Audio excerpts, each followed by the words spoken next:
எனக்கு கொஞ்சம் உடம்பு சரியில்லை, அதனால தான் யோசிச்சுட்டே இருந்தேன் நான். நேற்றுக்கு ஃபுல்லாக பார்த்தீங்கன்னா வந்து மைக்கில் சிலம்பரசன் பேர், அப்புறம் பார்த்தீங்கன்னா பன்னீர் பேர் கேட்டு வீட்டிலேருந்து கேட்குறேன். அந்த அளவுக்கு வந்து நேற்றுக்கு விளையாட்டு போட்டி வந்து சிறப்பாக நடத்தியிருக்கிறீங்க. பல இடங்களில் நடத்தியிருக்கிறாங்க.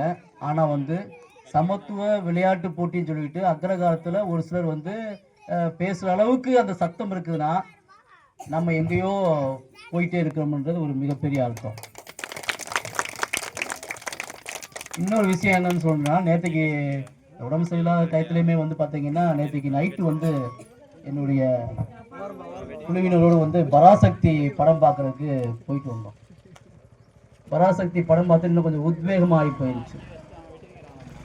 எல்லா இடங்கள்லையும் வந்து பார்த்தீங்கன்னா வந்து தீ பரவட்டும் அப்படின்ற அந்த வார்த்தைகள், அந்த போராட்டமெல்லாம் வந்து ஒரு நமக்குள்ள ஒரு பெரிய மெர்சலை உண்டாக்கி, ஒரு உத்வேகத்தை உண்டாக்கி.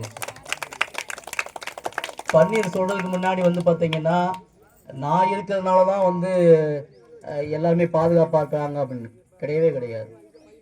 இன்றைக்கு சாமி பின்னாடி, எனக்கு பின்னாடி சாமி இருக்குது, அதுக்கு முன்னாடி நான் இருந்து உங்கள்கிட்ட நான் பேசுகிறேன். இன்னைக்கு எனக்கு ஒரு பெரிய அடையாளம் அப்படின்னு பார்த்தீங்கன்னா நீங்கள் தான். இன்னைக்கு பேராசிரியர் கல்யாணியாக இருந்தாலும் சரி, யாராக இருந்தாலும் சரி, நீங்கள் தான் எனக்கான அடையாளமே. நான் எல்லாத்தையும் சொல்லுவேன்.